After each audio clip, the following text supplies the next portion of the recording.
All right, peace. What up, everybody? It's your boy A1. Doing something a little different tonight, man.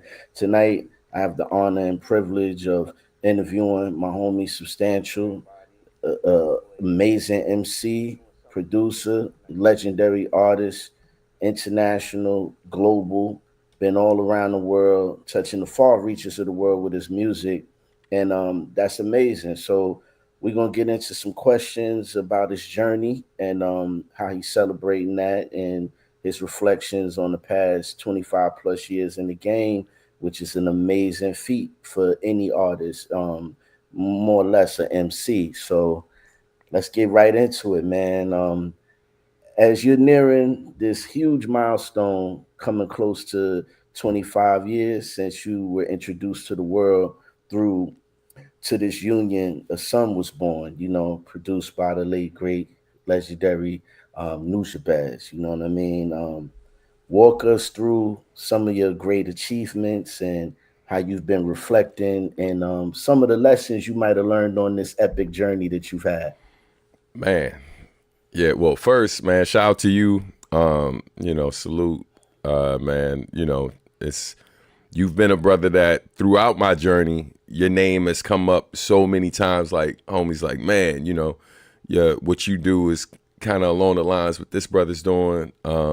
Like I've heard your name come up so much, bro. Like before we finally met, and yeah, so like it's just crazy us being here now and the Right. relationship we built over the years. But and secondly, shout out to Words Beats and Life for having us both do this. But yeah, it's been an amazing trip, man. Like just really thinking about like my life leading up to the music and certain things happening that like really could have kept me from kind of achieving anything, right? Like growing up like as a lot of us did, being around certain elements and stuff. I'm grateful I found the music when I did and I found art when I did because it definitely kept me very focused on trying to make something happen with that. Um, and that made me a bit safer, even when it wasn't too safe out here.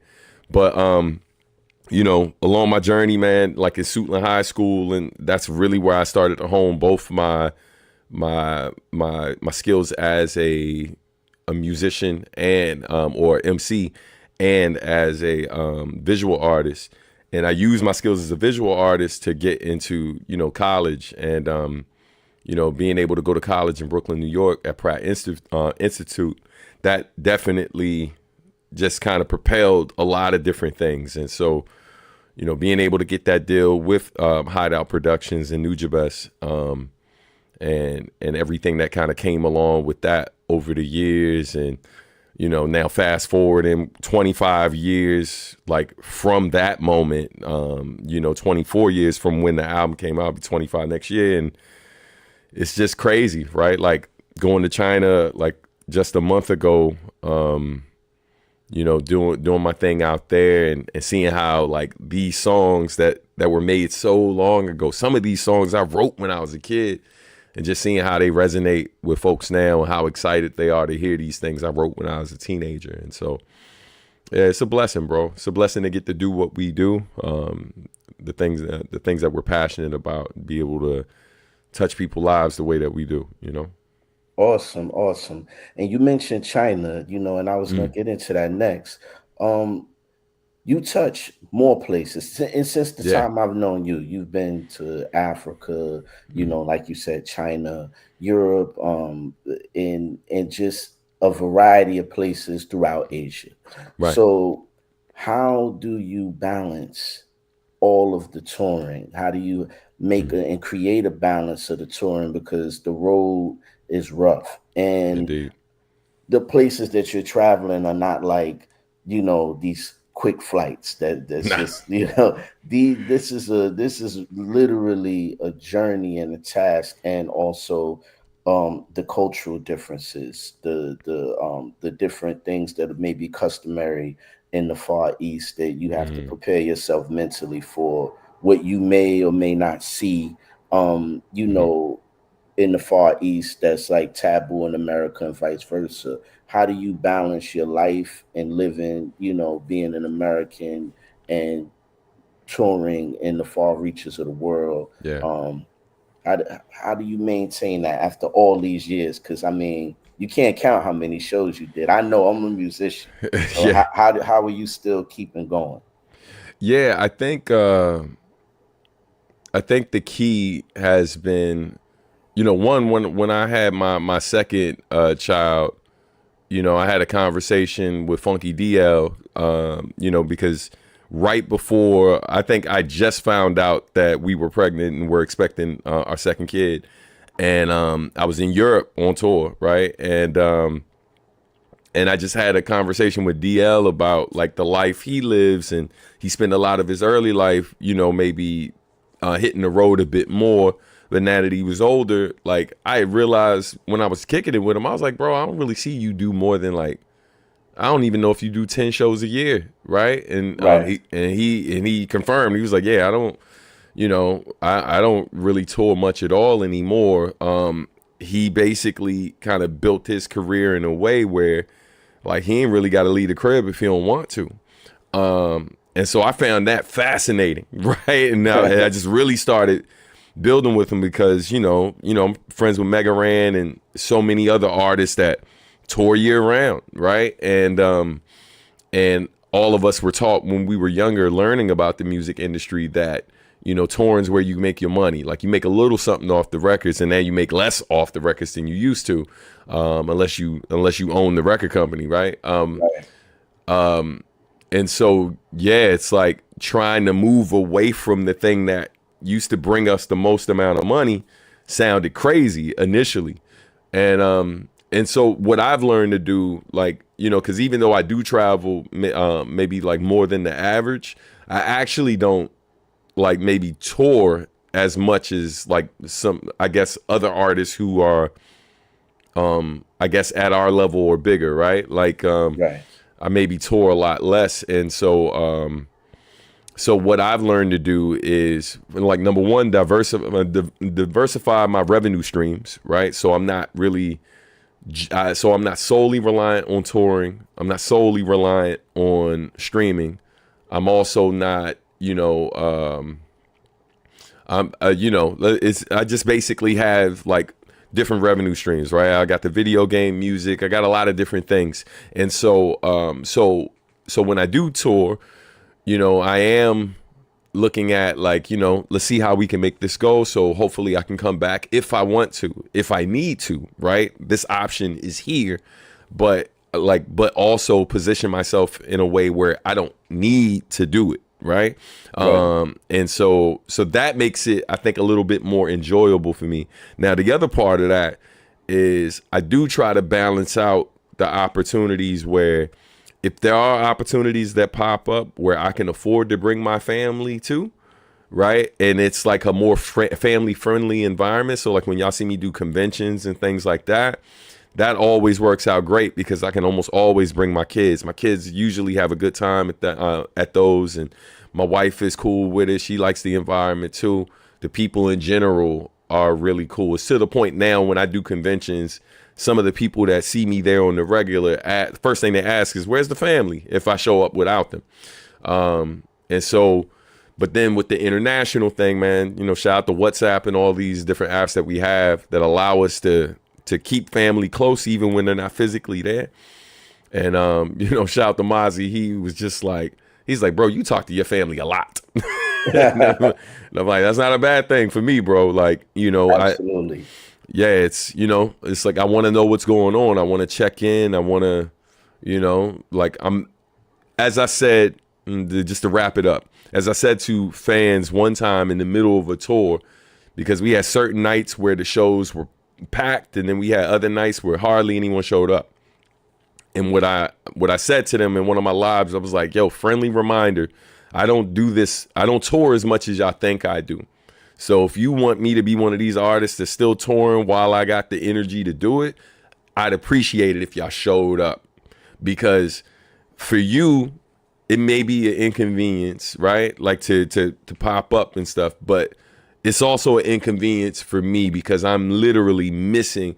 There's been times like students I work with that have passed away or had big moments in Right. their lives. Like I miss those moments because I was on the road, right? Right. Like, I miss meeting my youngest daughter's like going to her orientation and meeting her teachers, right? Like I miss those moments.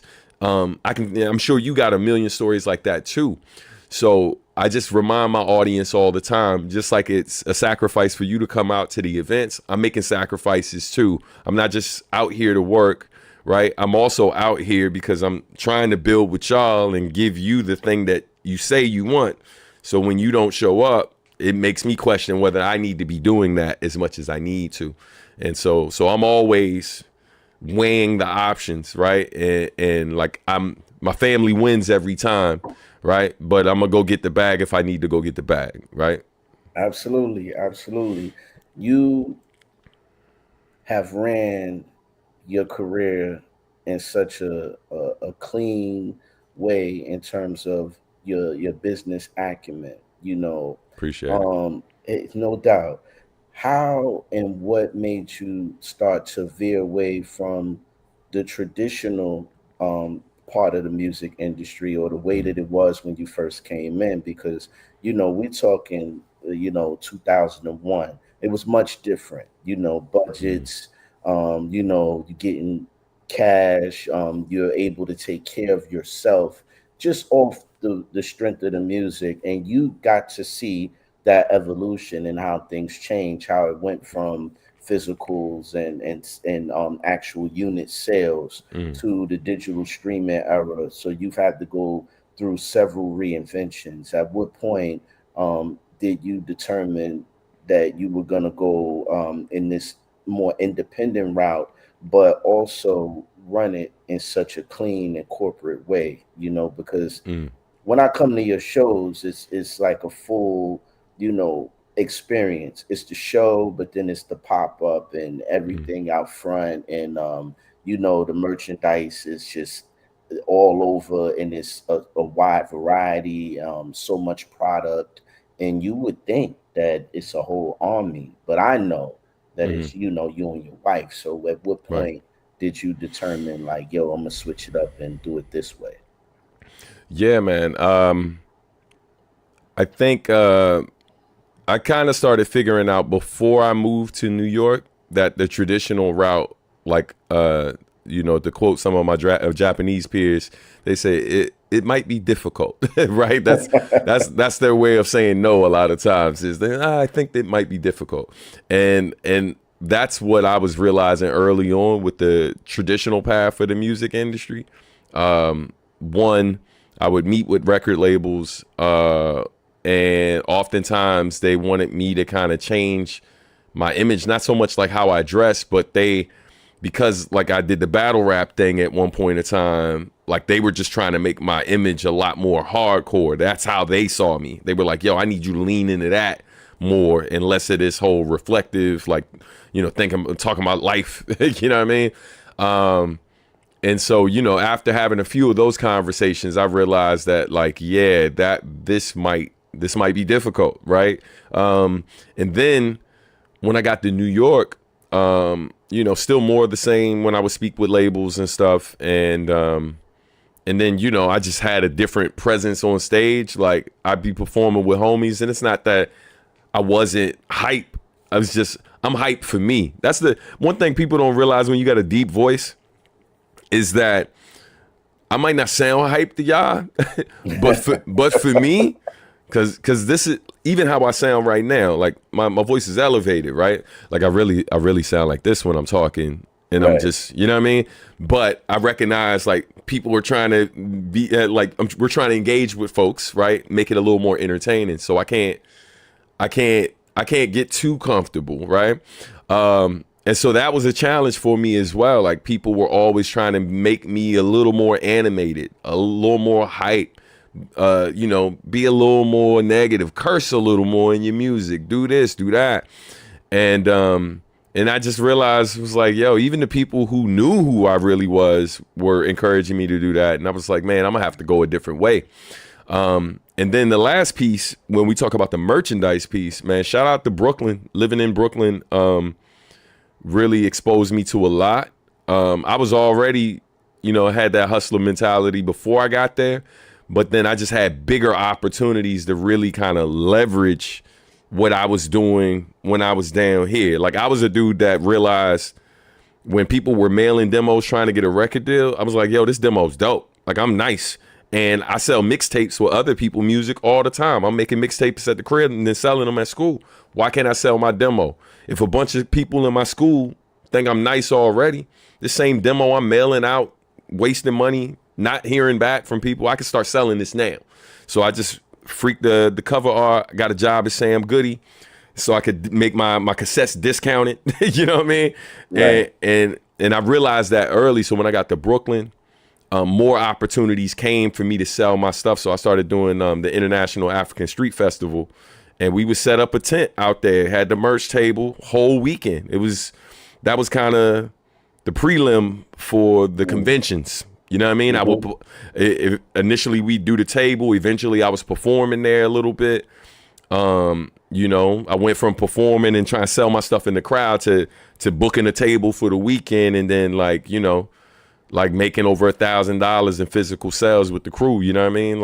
And and this is, early, like maybe pre-record deal, like with Nujabes, or like right around that time for sure. And definitely after. So yeah, man, I just realized early on, I didn't have to wait for other people's permission to act on things that like I already saw in front of me, things I had access to.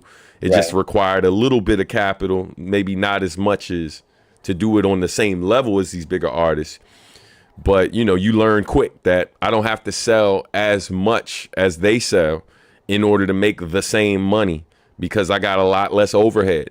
Right. And I ain't got a office with 50 people working there. It's me and my partners, right? Yeah, So, no doubt. So let's go and fast forward to 2010. The Bob Alloy. mm, Um, you know that Substantial and Marcus Steve Bob Alloy artwork is iconic. I saw that everywhere. mm, Like everywhere. I wow. mean, it's just that character, the image is just so iconic, and it fit for that time, especially the explosion of anime into Mm, America and everything. hmm You seeing it. Right. How did that project begin? And once you give us that history, what is next for Bob Alloy? Yeah. Yeah. So Marcus and I, like, we connected, I want to say it was '07. um, you know, and I'm like 10 years younger than Marcus. So Marcus was still in high school when he first reached out to me. And but I saw potential in what he was doing real early. And so the representation I had for everything I was doing in Japan, after doing like 2 collabs with Marcus, I stepped to them. I was like, man, if I did a full project with this kid, Mm, I think we could really make something special and really like leverage, like basically build up the base that, like, that was kind of missing out on this sound, from earlier in my career. I felt like it fell in line with that, but it was an upgrade. So yeah, man. So we did that, and right away I told them, I was like, yo, we need a name for this. So we came up with a couple different names, and I think one of the first names I came up with was Bob Alloy. And initially, there was some pushback about it might be difficult for people overseas to say the name.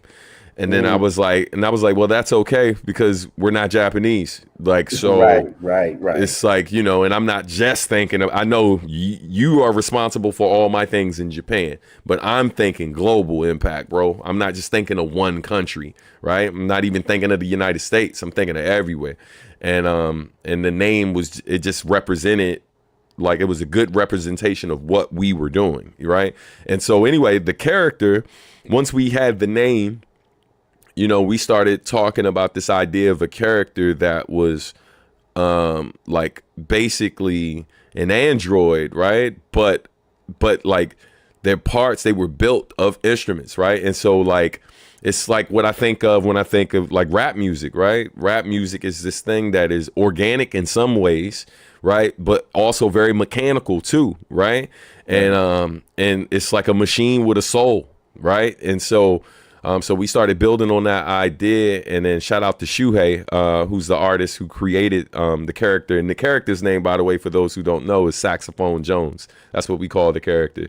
And yeah, and so we just had this idea of what the illustration could be, and I still have like a photo or something of the original sketch somewhere around here. But as soon as we saw that sketch, bro, I was like, oh, it's a wrap.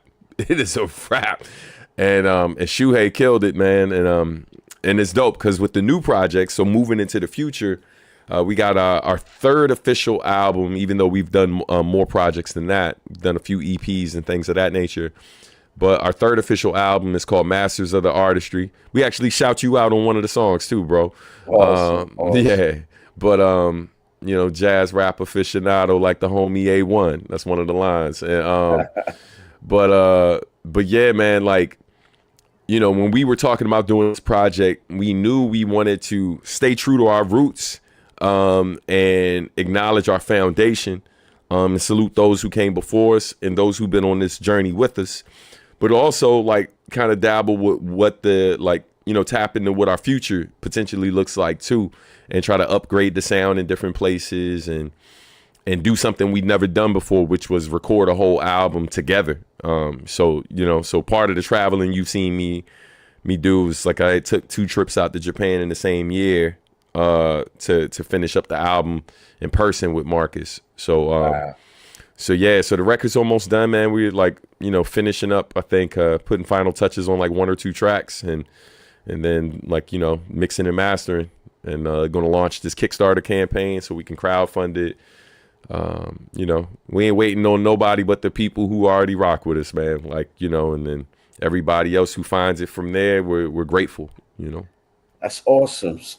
Recording in Japan, it's that a different energy, and Mm, are you pulling energy from, Tokyo, futuristic city, or are you pulling energy from mm, the countryside and like the more serenity, the temples and all of that? Like, mm. how does that impact the writing? Man, I wish it was as cool as you made it sound.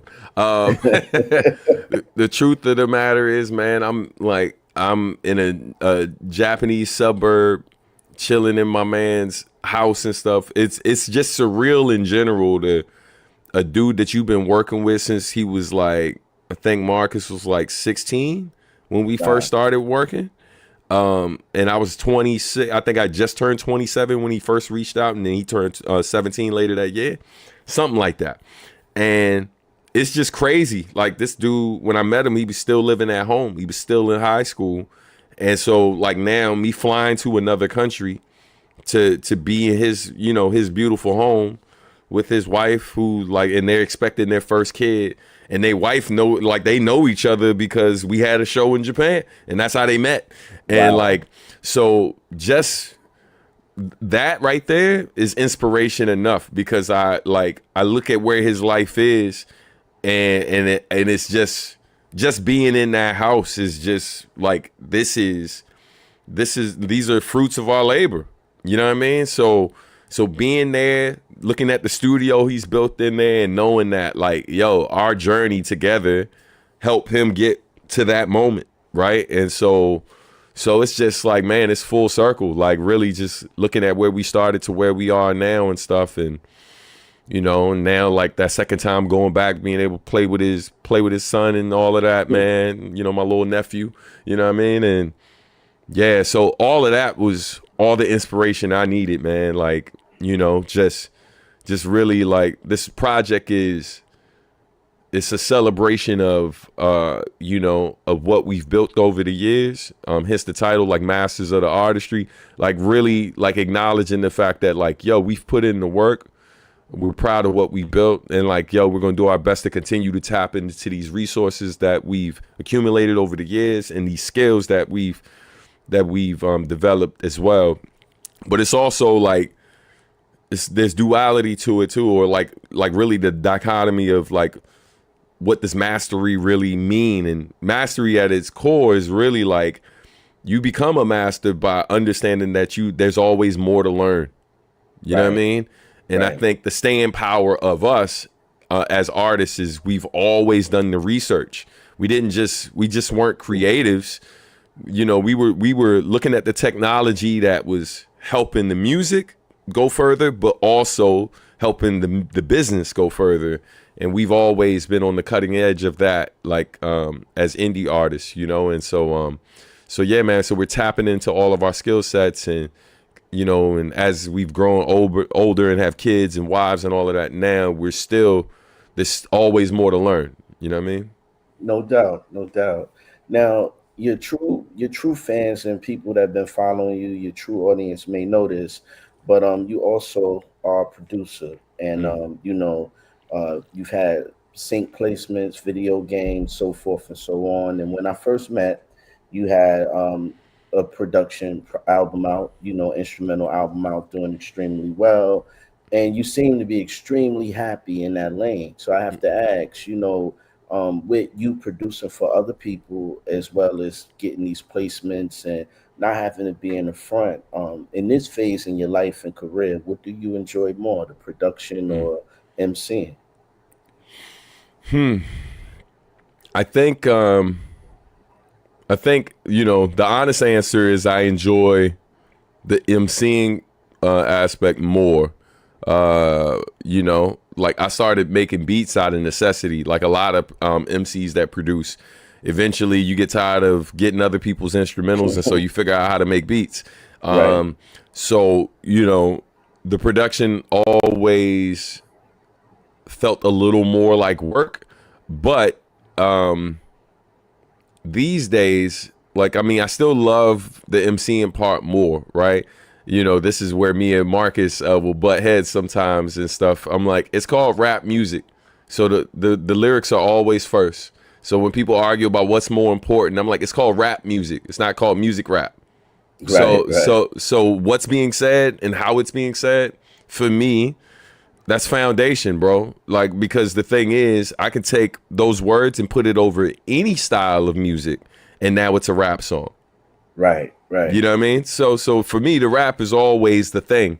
However, the production, like, I've definitely grown. I have a deeper love for it now, and so I'm excited about doing more stuff. I just produced like half of these two volumes that Anacaona, Rocio Milagro, this poet, is doing. The first volume is already out. It's called "To Make an Island of a Street Corner," and it's a spoken word project. And so that's something that a lot of people don't know, that I've been producing like spoken word, like put you know like having spoken word artists come in the studio, record a cappella, and then building music around them. I've been doing that. I've been doing that since maybe like 2000 or something like that. Like I've been doing that for a very long time, and so I love those challenges, man. I still love making beats, and quite frankly, and I'm not trying to disrespect that craft at all, Right. but of the two, it's Hmm. the easier thing for me, you know. Yeah, yeah, Yeah, no doubt, no doubt. I can't find my cord, man. I hate to. I'm looking for my Mac cord. One uh, second, I know where it is. all good, all good. So while he does that real quick, yeah, man. So while hold on.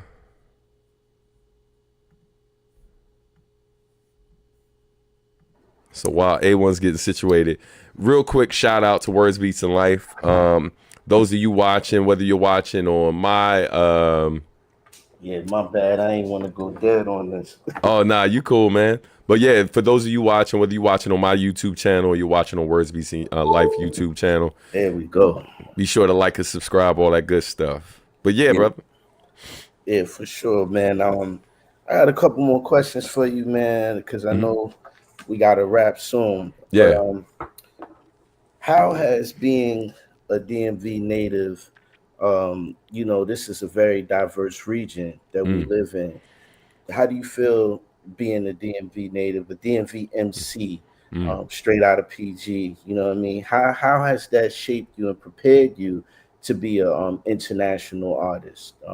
hmm, Or you know what I mean? Because I think that that's the one thing that the DMV MCs, I think sometimes people don't see them with the regional view and mm, that perspective, because the DMV MC to me presents an international presence. You know, when you look at guys like Wale, mm. Odyssey, yourself, you could be from anywhere in the world because it's so diverse. So how what's your take on that? Yeah, I think you know, as I've thought about it over the years, it's like, living, there's advantages to living in the nation's capital, right? Or living so close to the nation's capital. And one of those advantages is that it draws like people from all around the world who are coming here, like, at one point looking for a better life, looking for opportunity, all of that. And at a young age, man, at a really young age, I got like exposed to like different cultures like early on. Um, like I remember, I think the first Japanese person I ever met was like in like kindergarten or like first grade, and he used to bring like the little bento box. He bring the bento joint to school, and like, and I remember seeing that, and then us trading. You know what I mean? Like he wanted what I had, and I wanted what he had. You know what I mean? So, Right. and then like, my one of my oldest friends, shout out to Asif, whose family's from India. You know what I mean? This is my boy since like second grade, right? And so, growing up, rest in peace to his beautiful parents, man. But I remember just going over there, the whole crew like of people who rhymed and made beats with us, because he made beats with us, like, being exposed to that different culture, and that food and the warmness of their home and all of that. And that was dope for some of us who didn't have that type of home, didn't live in that type of community, and seeing how different families, like, moved and all of that. And so I think a lot of us here, man, and then you mentioned Wale, and there's like a strong like African like presence like in this region too, like people from Nigeria, people from Ghana, people from Ethiopia, you know what I mean?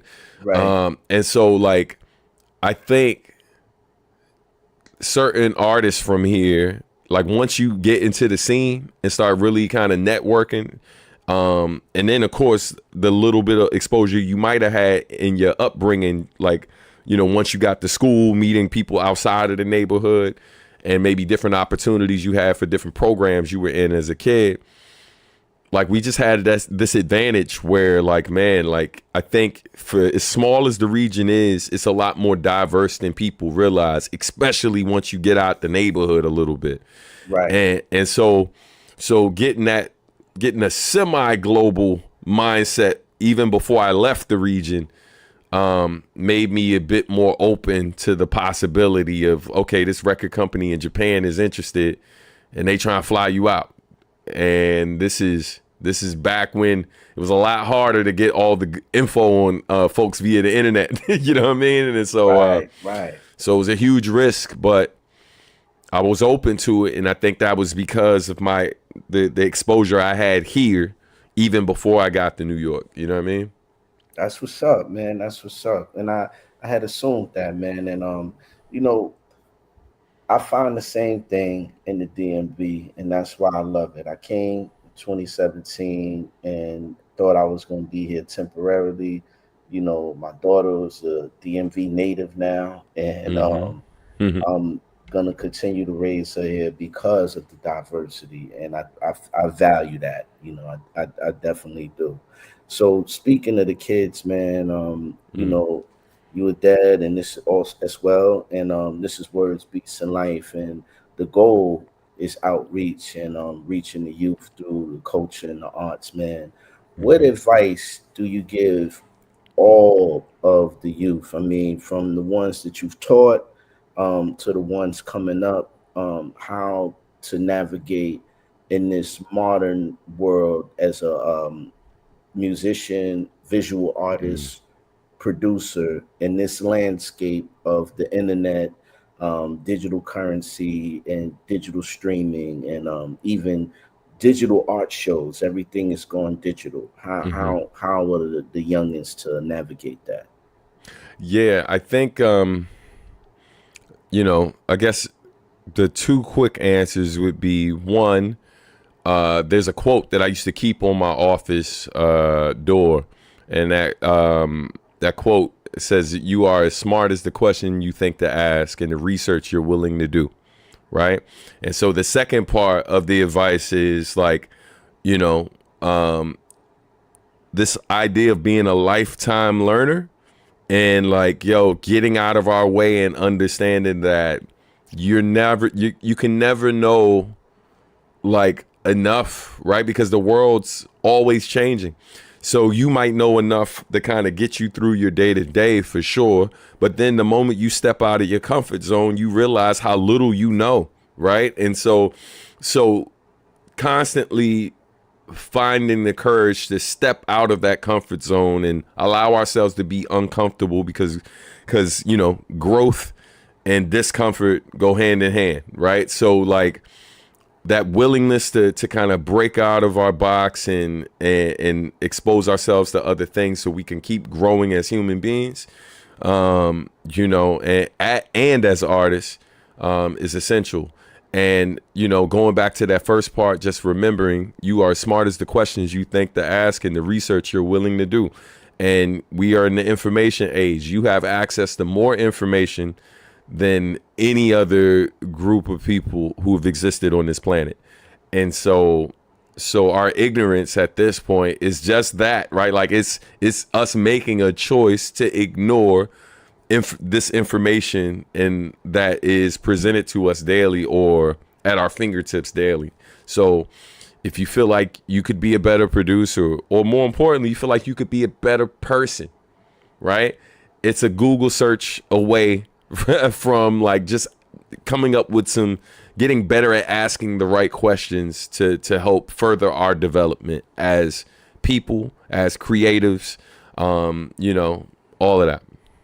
Yo, that's super dope, man. You spit nothing but gems. I crafted Appreciate it. these, no doubt. I crafted these questions from the perspective of being a fan and what I would think people would want to know, as opposed to your traditional where you're from, what you Yeah. do. You know what I mean? Yeah. Just wanted Appreciate to it. take a deeper dive, man, and I hope everybody has enjoyed that, man, because I certainly did. Man, I appreciate you, brother. Thank you, man.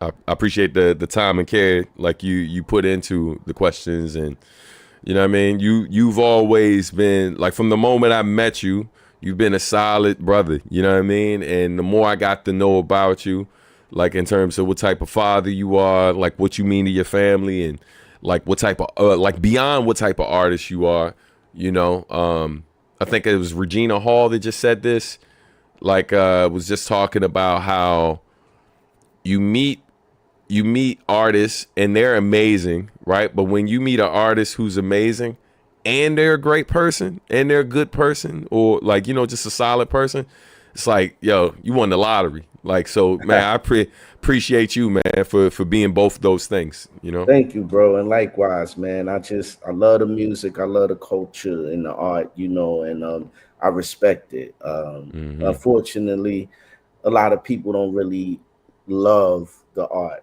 Hmm. This is just I guess the cost of doing business for some, Right. but Right. for me, this is life. It's a way of life. You know what I'm saying? Hmm. Rapping is something you do. Hip hop is something you live. So 1000%. yeah, no doubt. Yeah, man. Appreciate you, brother. Of course, and likewise. All right. To everybody watching, thank you so much for tuning in. Shout out to Words Beats of Life once again. Definitely. For those of you watching on my channel, tomorrow's Friday, so that means Substantial Weekly's going to be going on. And A1, you got something going on tomorrow you want to tell them about? Yes, 3 p.m. Eastern Standard Time. Come check us out on Bandcamp, a1.bandcamp.com. It's the Matt Black re-listening party. It's a rediscovery of one of the pieces in my catalog that I love, Matt Black Soul. So come check that out. We may have some treats, we may not, but just pop in and check us out. 3 p.m. Eastern Standard Time. Yeah, man. Okay. Shout out to those of you in the chat who were tuning in too. Shout out to Happy Mochi. Shout out to Ousted. Shout out to Warpath as well. So everybody have a good night. Peace, y'all. Peace.